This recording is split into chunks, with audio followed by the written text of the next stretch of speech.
함께 우리 성경 말씀 찾아 읽어보시겠습니다. 히브리서 11장 1절과 2절의 말씀입니다.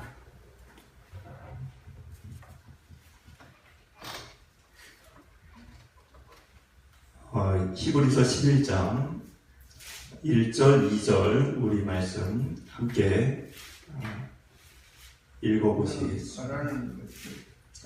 함께 읽겠습니다. 믿음은 바라는 것들의 실상이요 보이지 않는 것들의 증거니 선진들이 이로써 증거를 얻었느니라. 아멘.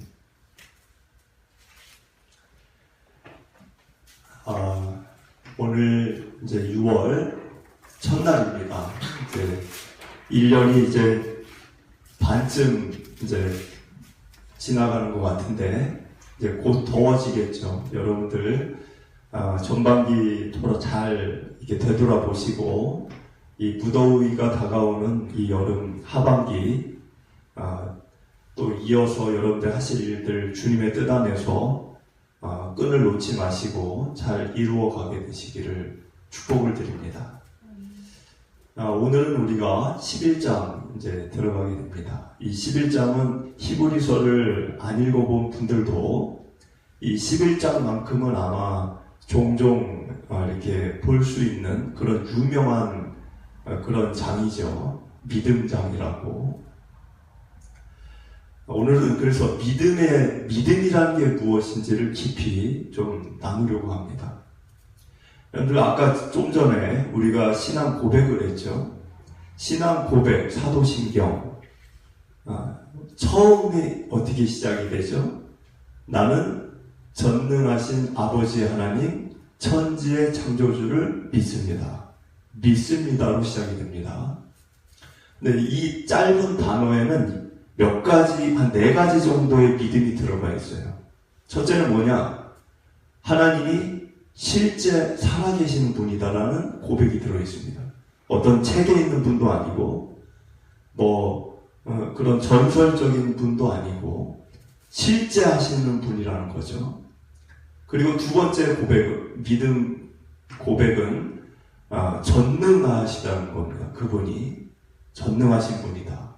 실제 계시고 전능하시다. 전능하다는 거는 할 수 없는 일이 없다는 거죠. 이거는 상상이 안 될 겁니다. 여러분들과 저는 할 수 없는 게 더 많아요. 할 수 있는 것보다 할 수 없는 게 더 많습니다. 그런 우리가 상상이 안 되는 거죠. 그리고 아버지라는 고백이 있어요. 나는 전능하신 아버지 하나님 이렇게 돼 있잖아요. 그러니까 아버지, 누구의 아버지예요? 나의 아버지라는 고백이 있습니다. 나의 아버지인 걸 믿는다는 거죠. 그리고 마지막이 천지의 창조주라는 걸 믿는다는 거예요. 그러니까 4가지를 믿는다라는 게 들어가 있어요. 이 짧은 문장에.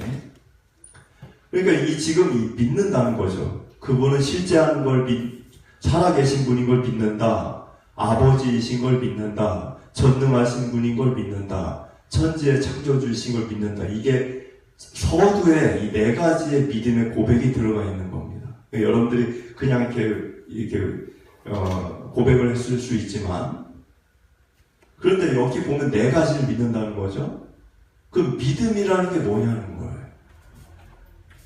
여러분들 세상 사람들 그러니까 오늘 말씀을 여러분들이 좀 이해를 하시려면 제가 좀 쉽게 서두에 설명을 드리자면 세상 사람들이 믿는 방식과 성경이 얘기하는 믿는 방식이 다릅니다. 그러니까 이게 거꾸로 되어 있어요. 그거를 먼저 여러분들이 좀 이해를 하셔야 돼요. 그럼 세상 사람들이 뭔가를 믿을 때는 어떻게 믿죠? 세상 사람들이 뭔가를 믿는다. 그럴 때는 어떤 방식으로 믿냐는 거예요. 세상 사람들은 일단은 이해가 돼야 돼요. 이해가. 야, 납득시켜봐. 나를 납득시키면 내가 너 믿을게. 그러니까 이해를 시켜야 돼요. 납득을 시켜야 돼요. 그리고 증거가 있어야 돼요. 그러면 세상 사람들은 그 다음에 믿습니다. 이해도 안 되고 납득도 안 되고 설명도 안 되고 뭐 증거도 없는데 믿어봐. 그러면 세상 사람들이 믿습니까? 아, 이거 사기꾼이네 이러죠. 근데 성경은 이게 좀 반대로 되어 있어요. 거꾸로 되어 있어요. 성경은 어떻게 되어 있냐면 이해도 없고 납득도 없고 증거도 없지만 먼저 믿으라는 거예요. 먼저 믿고 그 다음에 이해가 생기고 납득이 생기고 증거를 얻는, 이게 역순입니다. 역순. 성경이 얘기하는 믿음은 캔터베리, 옛날 여러분들 좀 어려운 단어일 수도 있는데 옛날에 설명을 드리자면 이제 어거스틴이라는 사람이 있어요. 어거스틴. 우리 기독교 역사에서는 최고의 지성 철학자이자 기독교를 변호했던 로마 시대의 아주 유명한 대주교이면서 신앙의 아버지격인 어거스틴이라는 사람이 있어요. 아우구스티누스. 그분이 고백록이라는 유명한 책을 썼죠. 그런데 그분의 제자 중에 캔터베리의 대주교로 역임을 했던 안셀무스라고 하는 또 대주교가 있어요. 근데 이 안셀무스라는 분은 여러분들이 네이버에 쳐보면 다 나오지만 어떤 말을 했냐면 그의 명언 중에 명언은 나는 알기 위해 믿는다 이런 말을 했어요. 나는 알기 위해 믿는다. 그 말이 무슨 말일까요? 믿으면 알게 된다는 거예요. 그 말이. 그러니까는 세상 사람들은 그게 거꾸로 되어 있어요. 세상 사람들은 거꾸로 되어 있는 게 어떻게 되어 있냐면 알아야 믿지.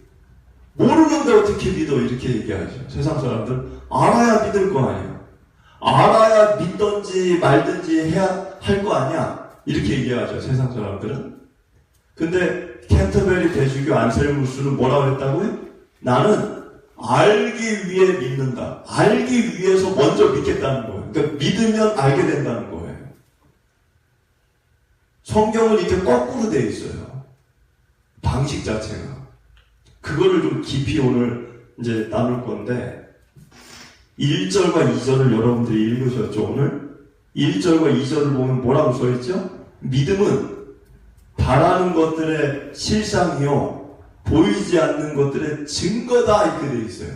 이 말을 잘 유심히 읽어야 됩니다. 이 짧은 문장이 어려우실 수 있어요. 그런데 제가 이게 믿음이 뭔지를 지금 설명하는 건데 이 단어를 보시면 1절의 단어를 보면 믿음이라는 단어가 나오죠. 믿음. 그리고 또 뭐가 나와요? 실상. 그 다음에 증거 이런 단어가 나옵니다. 이 세 가지 단어를 가만히 생각해 보세요. 믿음, 실상, 증거. 이 세 가지 단어. 그럼 여러분들 실상이라는 게 뭐죠? 실상. 말이 좀 어려우신가요? 실상. 국어사전을 찾아보면 실상이라는 단어의 뜻이 실제 존재하는 어떤 존재물의 모습. 그러니까 이게 TV잖아요. TV. 여러분들이 TV를 눈으로 보잖아요. 지금. 이게 실상이에요. 실상. TV의 실상. 실제 존재하는 존재물의 모습이에요. 그게 실상이에요. 실제의 상이죠. 상. 그리고 증거는 뭐 제가 설명 안 해도 알 거고. 자, 그러면 여러분들 실상과 증거라고 하는 거는 실상과 증거 이 두 가지는 이해에 속한 단어입니까? 믿음에 속한 단어입니까? 실상과 증거는 이해에 속한 단어예요. 이해. 왜냐하면 여러분들이 이 TV를 눈으로 보니까 이 앞에 TV가 있다는 거를 이해가 되고 납득이 되는 거죠. TV가 앞에 있네. 눈으로 보시니까. 근데 이게 없어. TV가 이 앞에 없어. 그럼 제가 여기 TV 있습니다. 여기 TV 보이시죠? 내가 이렇게 얘기하면 여러분들이 이해가 되고 납득이 안 되는 거죠. 없는데 왜 있다고 그래? 이렇게 생각하시겠죠. 그러니까 실상과 증거 여기 증거잖아요. 있다는 게. 실상과 증거라는 거는 이해를 시키는데 필요한 거예요. 이해를 시키는 거예요. 믿음을 위해 필요한 게 아니에요. 실상과 증거는 야 증거 줘봐. 증거 내봐. 내가 그랬다는 증거 줘봐. 그러죠. 그건 이해를 시키는 거에 필요한 거예요. 다른 사람들에게 증거가 있네? 그럼 이제 이 상황이 이해가 됐어요. 이제 이해를 위해 필요한 게 실상과 증거예요. 그런데 이 앞에 지금 1절에 서두에 믿음이 나와죠. 믿음이. 그 얘기는 지금 이게 뭐냐면 순서를 보시라는 거예요. 순서. 먼저는 믿으면, 성경이 얘기하는 거는 먼저 믿으면 실상과 증거를 얻게 된다는 거예요. 세상은 거꾸로 되어 있어요. 세상은 실상과 증거가 있어야 믿어요. 그렇잖아요?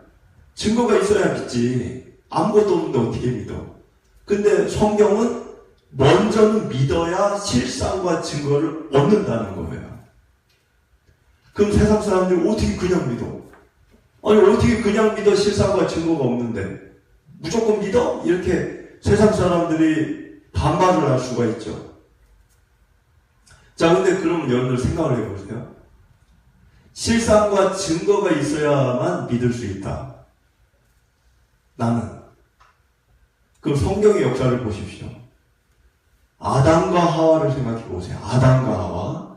아담과 하와는 하나님이 계시다라는 실상과 증거를 봤습니까? 못 봤습니까? 당연히 보죠. 하나님하고 얼굴과 얼굴을 마주보고 대화하는데. 여러분들 하나님의 얼굴 보셨어요? 하나님과 대화 나누신 적 있으세요? 이렇게 저하고 얘기하듯이?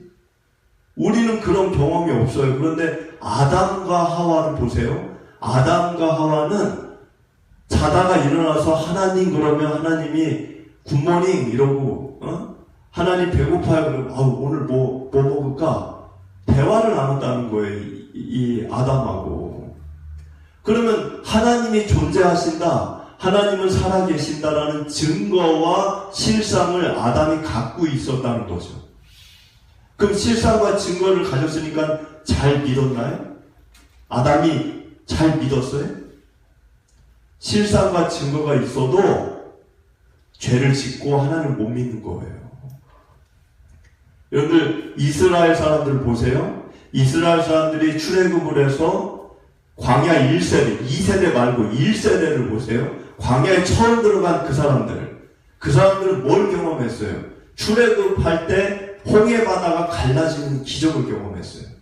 그렇잖아요. 경험했죠? 그리고 만나와 메추라기와 불기둥과 구름기둥을 경험했어요. 하나님이 살아계시는구나. 하나님이 진짜 있구나. 이거에 대한 증거와 실상을 갖고 있었어요. 그럼 믿음을 잘 지켰나요? 그 사람들 가나안에 다 못 들어갔어요. 하나님을 섬기지 않고 그 송아지를 금으로 만들어 숭배했어요. 실상과 믿음이 있다고 잘 믿는 게 아니라는 거예요. 제 얘기는. 근데 세상 사람들은 하나님이 진짜 있어? 증거 대봐. 실상 보여줘봐. 하나님 보여줘봐. 그럼 내가 믿을게. 그러면 하나님이 짠하고 나타나고 하나님이 증거를 주시면 그 사람들이 잘 믿을까요? 성경은 그렇게 얘기 안 한다는 거예요.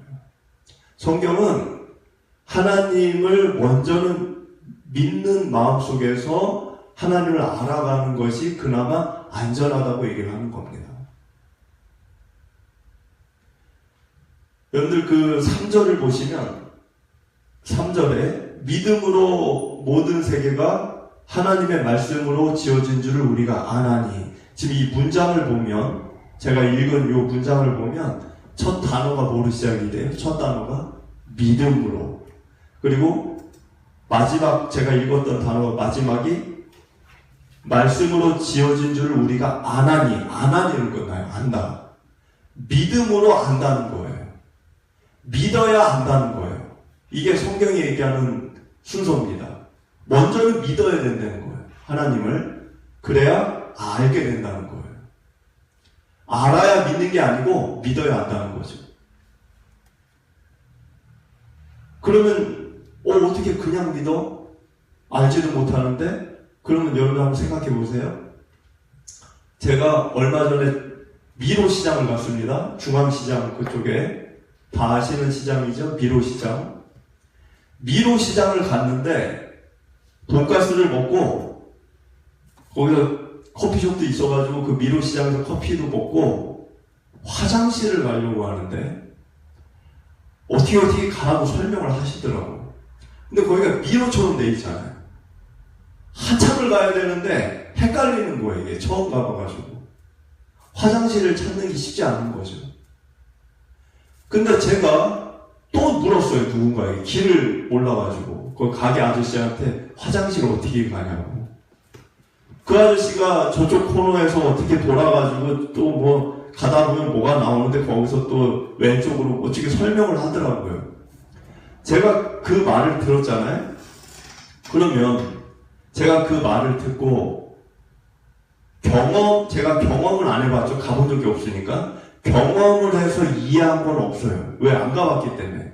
근데 그 아저씨가 얘기한 거를 일단은 믿은 거죠, 제가. 아, 그렇게 갑니까? 그렇게 가는 거예요? 그 아저씨 말을 그냥 믿은 거예요. 믿고 그 믿은 대로 내가 알려준 대로 갔더니 뭐가 나와요? 화장실이 나오는 거야. 그러면 화장실이라는 실상을, 그 증거를 먼저는 믿고 내가 실상과 증거를 얻은 거예요. 사람들이 어떻게 그냥 믿어 그러죠? 그냥 믿고 살아요, 우리가 평상시.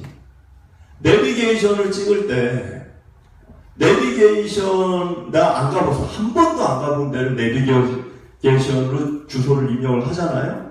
그럼 가본 경험으로 내 안에 머리에 이해된 거는 하나도 없어. 안 가봤기 때문에.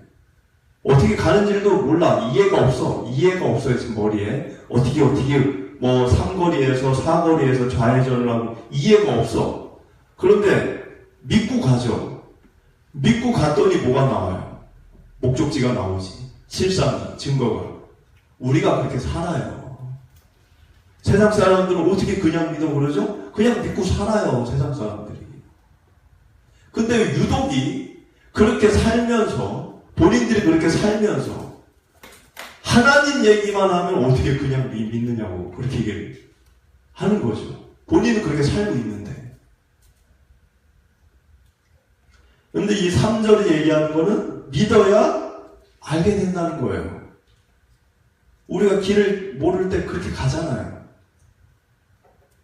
근데 이 3절이 얘기하는 거는 세상을 하나님이 창조했다는 거를 우리가 어떻게 합니까, 그걸 여러분들이 연구를 할 거예요. 어떻게 조사를 할 거예요. 그걸 논문을 쓸 겁니까? 하나님이 창조한 거를 창조과학회라는 게 있긴 하지만 그분들도 명명백백하게는 이걸 드러내지는 못해요. 그러니까는 지금 이 3절에 얘기하는 거는 하나님이 이 세상을 지었다는 거. 이 지금 5월에 금계국도 피어있고, 지금 이렇게 이쁜 꽃들이 많이 펴있잖아요. 풍물시장 쪽에도 흰색 그 꽃도 펴있고. 근데 그 모든 아름다운 이 창조를 믿어야 하나님이 창조하신 거를 알게 된다는 거예요. 점진적으로. 알아서 믿는 게 아니고. 4절을 보면 이제 4절부터는 인물이 나옵니다.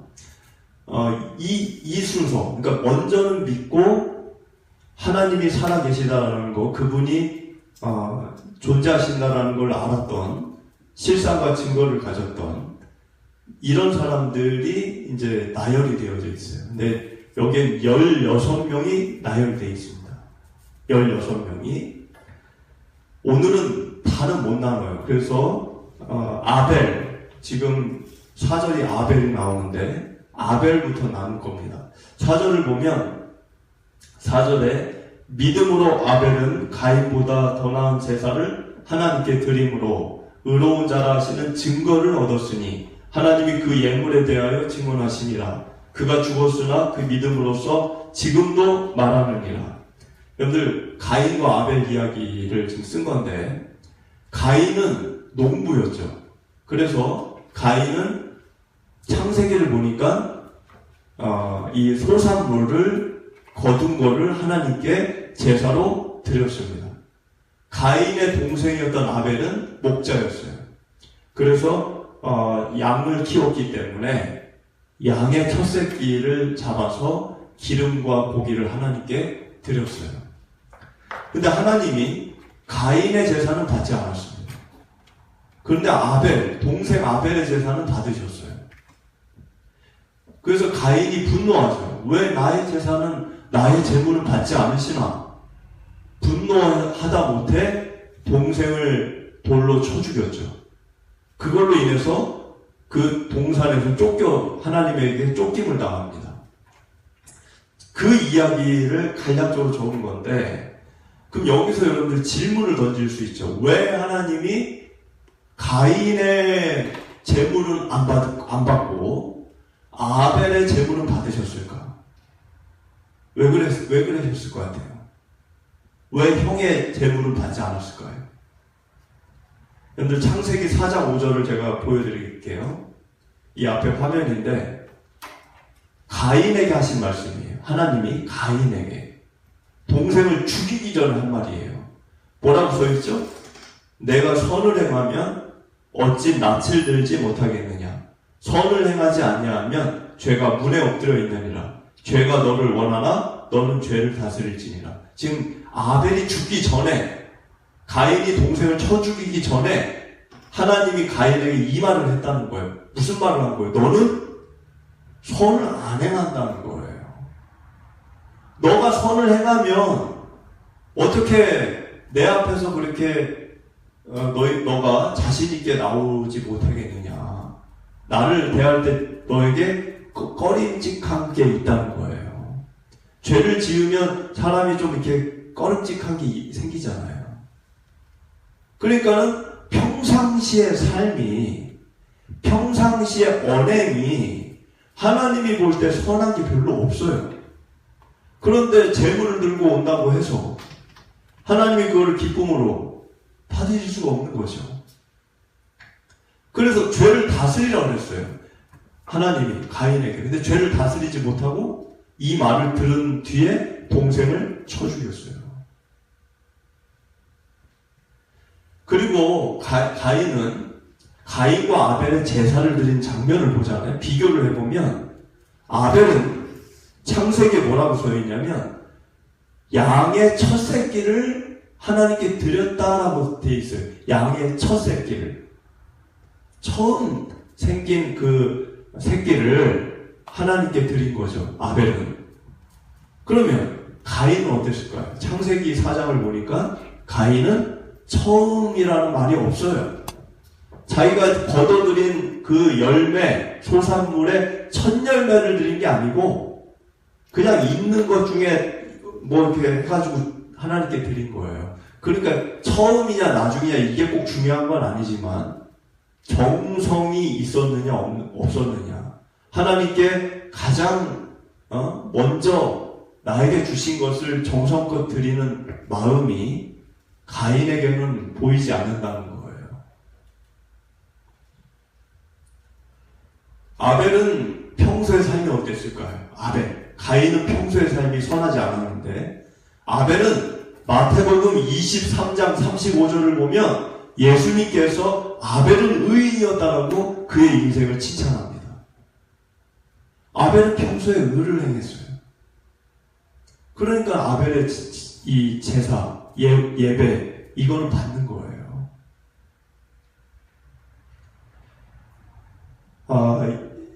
그래서 이 믿음, 이 사절을 보면 아벨이 믿음이 있었기 때문에, 먼저는 하나님을 믿었기 때문에 그에게 믿음의 증거가 있었던 것이 무엇이었느냐? 정성껏 하나님께 제물을 드린 것. 첫 번째는. 두 번째는 의롭게 사는 것. 하나님이 의를 좋아하시니까 그게 믿음의 증거였다는 거예요. 아벨의. 그게 이제 4절의 이야기입니다. 그리고 5절을 보면 다른 인물이 나옵니다. 다른 인물. 5절, 믿음으로 에녹은 죽음을 보지 않고 옮겨졌으니 하나님이 그를 옮기심으로 다시 보이지 아니하였느니라. 그는 옮겨지기 전에 하나님을 기쁘시게 하는 자라 하는 증거를 받았느니라. 자, 에녹이 나오는데 여러분들 가인 아까 얘기했죠? 가인이 아이를 낳았어요. 그 아이가 에녹입니다. 그 그러니까 참 희한하죠? 악한 자의 아들이 의인이었던 거예요. 에녹이라는 사람이 나온 거예요. 근데 이 에녹은 성경을 보니까 무두셀라라고 하는 인물 아시죠? 그러니까 성경에서 가장 오래 산 인물, 969세까지 살았던 그 무두셀라의 아버지예요. 에녹이. 근데 이 에녹이 무두셀라를 낳고 무려 300년 동안 하나님과 동행을 했다라는 성경의 기록이 있습니다. 그래서 5절을 보니까 믿음으로 에녹은 죽음을 보지 않고 안 죽고 옮겨졌으니 하나님이 그를 옮기심으로 그가 이 세상에 보이지 않았다는 거예요. 그 얘기는 에녹은 죽지 않고, 기가 막힌 일이죠. 에녹은 죽지 않고 살아있을 때 하나님이 계신 천국으로 바로 간 거라는 거예요. 지금 이 이야기가. 그럼 여러분들이 의문이 생기죠. 어떻게 사람이 안 죽지? 여러분들 고린도전서 15장 50절을 보면, 이 앞에 화면에 15장 50절을 보면 혈과 육은 하나님 나라를 이어받을 수 없다라고 되어 있어요. 우리 육체를 갖고는 하나님 나라에 들어갈 수 없다는 거예요. 지금 이 이야기는. 근데 에녹은 육체를 입은 상태에서 하나님께로 갔다고 하니까 이 말씀하고 부딪히는 거예요. 맞지 않잖아요. 그래서 제가 성경에는 굳이 기록은 안 되어 있지만 종합적으로 볼 때는 에녹이 우리와 같은 몸을 입고 하나님께로 갈 수는 없습니다. 그거는 성경에 이야기하는 거하고 이게 맞지가 않아요. 그래서 에녹은 아마도 살아있을 때, 그러니까는 이 고린도전서 15장 51절을 보면 예수님께서 다시 오실 때, 예수님이 언젠가 이 세상에 다시 오시잖아요. 다시 오실 때 살아있는 자들의 몸이, 육체가 호련히 변화된다라고 성경에 써 있어요. 그러니까는 에녹은 아무래도 그러한 일이 죽진 않았지만 살아있을 때 몸이 신령한 몸으로 호련히 변화가 되어져서 하나님이 계신 곳으로 올라간 것으로 생각이 되어집니다.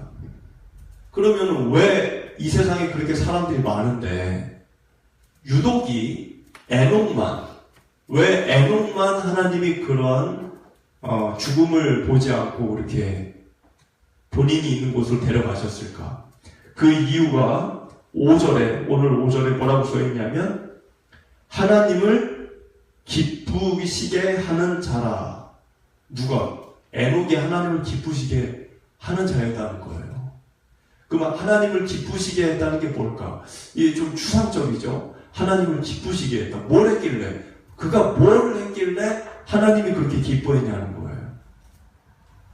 이 앞에 화면을 보면 창세기 5장 24절 에녹에 대한 글입니다.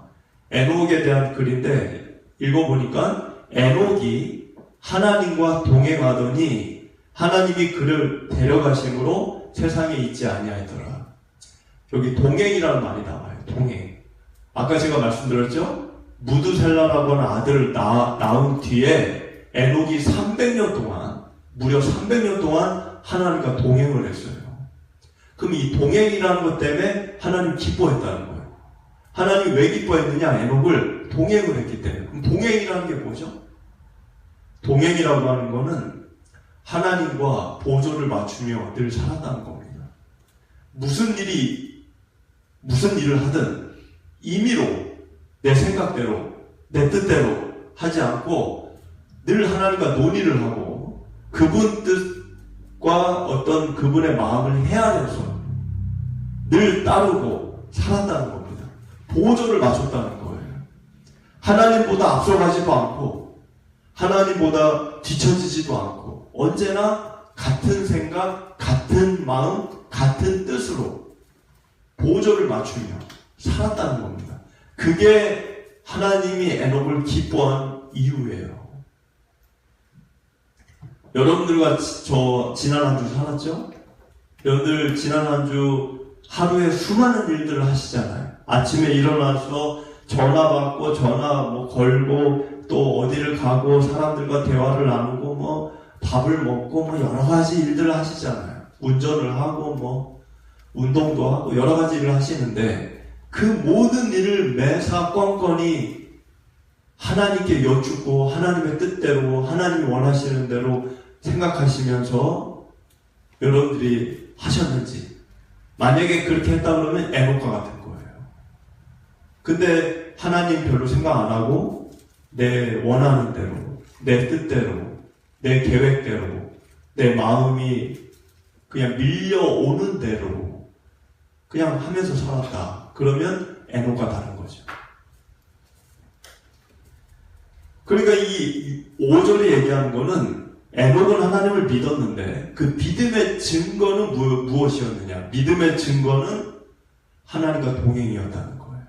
아까 그 아벨은 뭐가 증거였어요? 아벨의 믿음의 증거는 정성껏 첫 새끼를 하나님께 드리는 거와 평상시 의롭게 사는 거예요. 믿음의 증거. 그러면서 이제 7절, 6절로 넘어가는 거죠. 6절을 보면 믿음이 없이는 하나님을 기쁘시게 하지 못하나니 하나님께 나아가는 자는 반드시 그가 계신 것과 또한 그가 자기를 찾는 자들에게 상 주시는 이심을 믿어야 할지니라. 자, 지금 이 믿음이 없이는 하나님을 기쁘게 못한다는 거예요. 그러니까 믿어야 하나님을 기쁘게 해드리는 건데 믿으면 믿음의 증거가 자기 안에 생긴다는 거예요. 여러분들이 지금 오늘 이렇게 예배 자리에 나온 것도 믿음의 증거 중에 하나입니다. 여러분들 하나님을 믿으니까 이 아침에 이렇게까지 예배를 드리러 나오시는 거죠. 그런 믿음의 증거가 하나님을 기쁘게 하는 일이라는 거예요. 근데 이 믿음은 6절을 보니까 두 가지를 얘기하죠. 두 가지를 당부하죠. 뭘 당부합니까? 첫 번째는 하나님께 나아가는 자는 반드시 그가 계신 걸 믿으라는 거예요. 계실지 안 계실지 이러지 말라는 거예요. 여러분, 진화론자들은 진화론이라는 게 있죠. 저도 학교 때 배웠지만 진화론이라고 하는 것은 아메바에서 모든 것들이 진화된 걸 얘기합니다. 원숭이가 최초가 아니에요. 원숭이 이전에가 흐르고 올라가면 아메바에서 시작이 돼요. 아메바에서 원숭이가 나온 거고 이 원숭이가 진화해서 인간이 됐다는 거죠. 그럼 아메바가 처음인데 그 진화론자들에게 묻는 거죠. 제가 아메바는 어디서 온 겁니까? 아메바가 어디서 온 거예요? 이렇게 물으면 진화론자들이 하는 이야기는 우연히 뭐 외계 행성에서 별이 떨어졌든 뭐가 됐든 우연히 아메바가 만들어졌다 그래요. 우연히.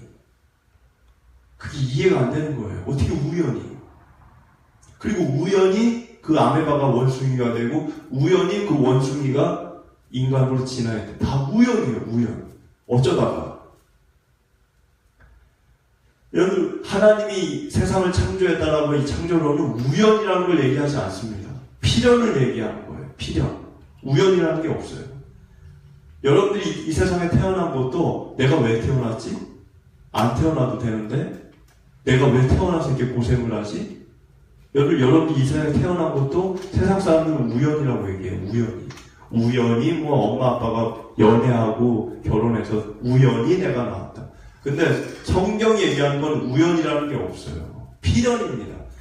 70억이 넘는 모든 인구에 대해서 하나님이 한 사람 한 사람에게 계획이 있고 뜻이 있고 바라시는 게 있어서 다 섭리에 의해서 우연이 아니고 필연적으로 태어난 거예요. 그렇게 따지면 우린 가치가 있는 거죠. 목적이 있고 뜻이 있고 하나님의 의도가 있는 거기 때문에. 그래서 믿음이 있는 자는 반드시 하나님 계신 거를 의심하지 말고 지금 6절에 얘기하는 거는 그가 계신 걸 믿으라는 거예요. 그가 계신 거. 그리고 두 번째는 그가 자기를 찾는 자들에게 상 주시는 이심을 믿으라는 거예요. 여러분들 이렇게 예배 때 하나님께 나아가죠? 이 마음이 필요한 겁니다. 내가 하나님께 나아가면 하나님은 나에게 상을 주신다. 그럼 이 상이라는 게 뭘까요? 근데 이 상이 뭘까요? 상이 뭐 돈입니까? 돈을 상이라고 생각할 수 있지만 돈이 아니고 창세기 15장 1절 이 앞에 화면을 보면 하나님이 아브라함에게 뭐라고 얘기했죠? 아브라함아 두려워하지 말아라. 나는 내 방패요 너의 지극히 큰 상급이라고 했어요. 상이 누굽니까? 우리의 상급은 하나님이에요. 하나님 그분이 우리의 상입니다. 그러니까는 내가 하나님께로 살아계신 걸 믿고 그분께 나아가면 그분이 나에게 오시는 거예요. 그분 자체가 상인 거예요. 그분이 나의 생명의 근원이고 내 모든 축복의 근원이고 내 존재 이유고 내가 지금 누리고 있고 만지고 있고 내가 갖고 있는 이 모든 것들을 나에게 주신 분이에요. 그분이 상이에요. 그 마음을 갖고 가라는 겁니다. 믿는 자들은 7절을 보면 다른 인물이 나옵니다. 다른 인물. 믿음으로 노아는 아직 보이지 않는 일에 경고하심을 받아 경외함으로 방주를 준비하여 그 집을 구원하였으니 이로 말미암아 세상을 정죄하고 믿음을 따르는 의의 상속자가 되었느니라. 노아라는 사람이 나오죠. 7절. 여러분들 노아는 앞으로 일어날 일을 하나님께 들었어요. 그게 뭐예요? 앞으로 일어날 일이 모든 세상 사람들 다 죽는다는 거예요. 끔찍한 일인 거죠. 다 죽는다는 거예요. 그 얘기를 들었어요. 뭐로 그걸 죽는다 그랬죠? 홍수, 비로. 그 이야기를 들을 때 노아 당시에는 그 어떤 징조가 없었어요.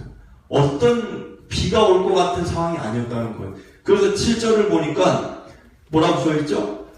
노아는 아직 보이지 않는 일, 보이는 게 없어요. 징조도 없고 그와 관련된 어떠한 일도 일어나지 않아요. 그런데 하나님께 얘기를 들었어요. 그러면 지금 뭔 얘기 하시는 거예요? 뭐가 비가 오고 홍수가 나 사람들이 다 죽어 지금 아무런 일도 없는데 이렇게 생각할 수 있는데 이해가 안 되는 일이잖아요. 느낌도 없고 징후도 없고. 그런데 하나님을 믿었다는 거예요. 그냥 믿은 게 아니라 이 노아가 7절을 보니까 경외함으로 뒤에 써있죠. 경외함으로 방주를 준비하여 경외하는 마음으로 들었다는 거예요. 경외라는 뜻이 뭐죠? 두렵고 존경하는 마음입니다. 경외라는 말 뜻이 두렵고 존경하는 마음. 말도 안 되는 이야기를 하나님 지금 하신 건데 두렵고 존경스러운 마음으로 하나님의 말을 들었다는 거예요. 그 증거가 뭐였죠? 믿음의 증거. 아까 믿음의 증거를 얘기했는데 노아에 있어서 믿음의 증거는 방주예요. 왜? 방주를 지을 때 그래? 비가 와? 그러면 내가 이렇게 지어야 되겠어 하고 자기 뜻대로 지은 게 아닙니다. 모든 설계와 모든 이 하나하나를 하나님이 가르쳐준 대로만 지었어요. 그 얘기는 하나님을 그만큼 신뢰하고 그만큼 믿었다는 거예요. 그래서 노아에게 있어서 믿음의 증거는 방주예요. 여러분들 아까 지금 우리가 3명의 인물을 나눴죠? 아벨, 에노, 노아. 다 믿음의 증거가 있었어요. 그럼 제가 여러분에게 묻는 거죠. 여러분들은 하나님을 믿으시죠? 그럼 여러분들이 갖고 있는 믿음의 증거가 뭐냐는 거예요. 여러분들의 생각이 아니라 하나님이 여러분들에게 평가할 수 있는 너는 나를 믿기 때문에 이러한 믿음의 증거가 있다. 하나님이 인정하실 수 있는 그런 믿음의 증거가 있으시냐라고 하는 것입니다. 만약에 그것이 없다고 하면 우리의 믿음을 점검해야 될 시기인 거예요.